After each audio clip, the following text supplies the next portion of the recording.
Bienvenue sur Contact Pro Live. C'est Germain Kaindo à la présentation encore une fois de plus. Nous sommes dans un nouveau numéro d'aujourd'hui de la lecture de notre Constitution. Aujourd'hui, j'ai voulu encore une fois de plus vous rappeler et me baser sur l'état des droits. Alors, nous allons lire la partie de notre Constitution qui statue sur l'état des droits. C'est la section 4 du pouvoir judiciaire. Ici, c'est le droit pur. Ici, nous sommes pratiquement dans la Constitution. Je voudrais vous lire de l'article 149 jusqu'à l'article 155. Je veux vous lire ça clairement pour que nous puissions comprendre les pouvoirs judiciaires qui sont au top de notre pouvoir judiciaire. Donc, s'agissant de, je vais les citer nommément, il y a le Conseil supérieur de la magistrature qui est au-dessus, qui est présidé par le président lui-même, le président de la République. Je commence, je disais, par l'article 149 et ici, ce sont les dispositions générales. Le paragraphe 1, les dispositions générales. Dans le paragraphe 2, vous constaterez qu'il y aura aussi des dispositions particulières et nous arriverons. Mais aujourd'hui, tout simplement, je veux vous brosser les dispositions générales de cela va vous éclairer sur comment est structuré notre pouvoir judiciaire. Et cela vous amènera à comprendre où sont jugés les ministres, où sont jugés et tous les autres partis. Je commence par l'article 149.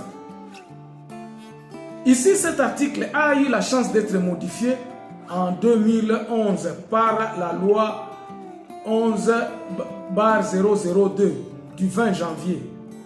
Donc, je lis article 149. Le pouvoir judiciaire est indépendant du pouvoir législatif et du pouvoir exécutif. Il est dévolu aux cours des tribunaux qui sont la Cour constitutionnelle, la Cour de cassation, le Conseil d'État et la Haute Cour militaire, ainsi que les cours et tribunaux civils et militaires.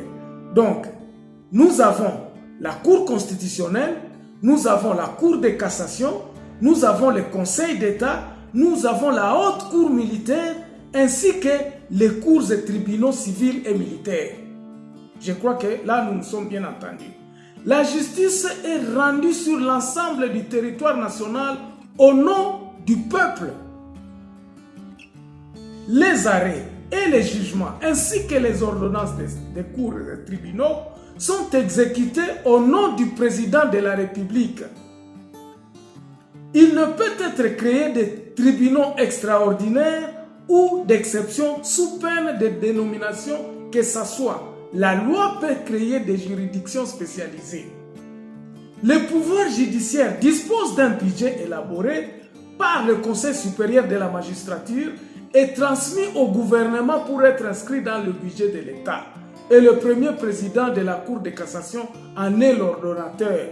Il est assisté par le secrétaire permanent du Conseil supérieur de la magistrature.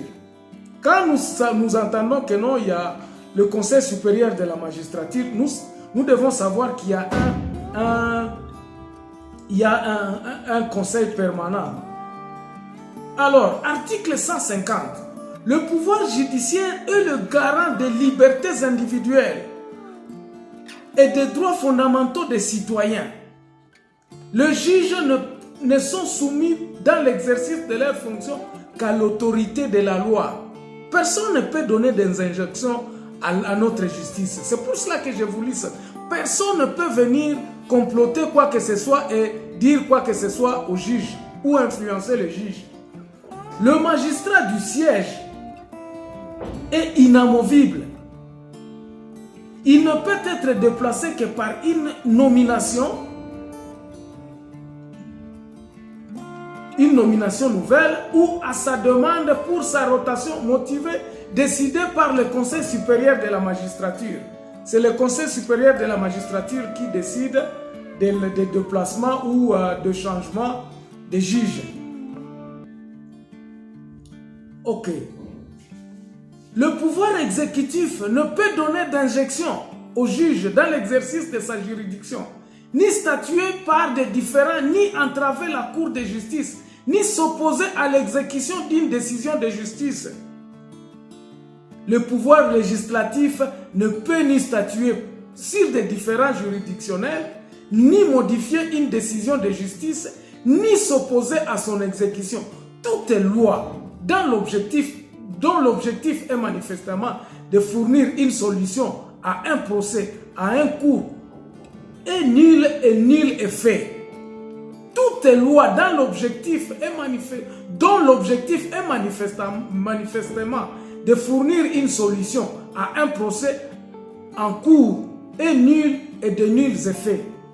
Article 152 plutôt. Le Conseil supérieur de la magistrature est l'organe de la gestion du pouvoir judiciaire.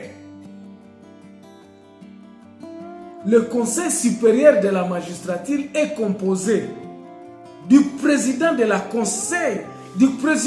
Cour constitutionnelle, du procureur général de la Cour constitutionnelle, du premier président de la Cour de cassation, du procureur général de la Cour de cassation, du premier président du Conseil d'État, du procureur général près du Conseil d'État, premier président de la Haute Cour militaire, l'auditeur général près de la Haute Cour militaire, premier président des cours d'appel, procureur général près des cours d'appel, premier président des cours administratives d'appel, procureur général près des cours administratives d'appel, premier président des cours militaires, auditeur militaire supérieur, 2 magistrats de siège par ressort des cours d'appel élus par l'ensemble des magistrats du ressort pour un mandat de 3 ans. 2 magistrats du parquet par ressort des cours d'appel élus par l'ensemble des magistrats de ressort pour un mandat de 3 ans. Un magistrat de siège par ressort des cours militaires, un magistrat de parquet par ressort des cours militaires. Il élabore les positions de nomination, de promotion et de révocation des magistrats. Il exerce des pouvoirs disciplinaires par des magistrats. Il donne des avis en matière de recours en grâce. Une loi organique détermine l'organisation et le fonctionnement du Conseil supérieur de la magistrature.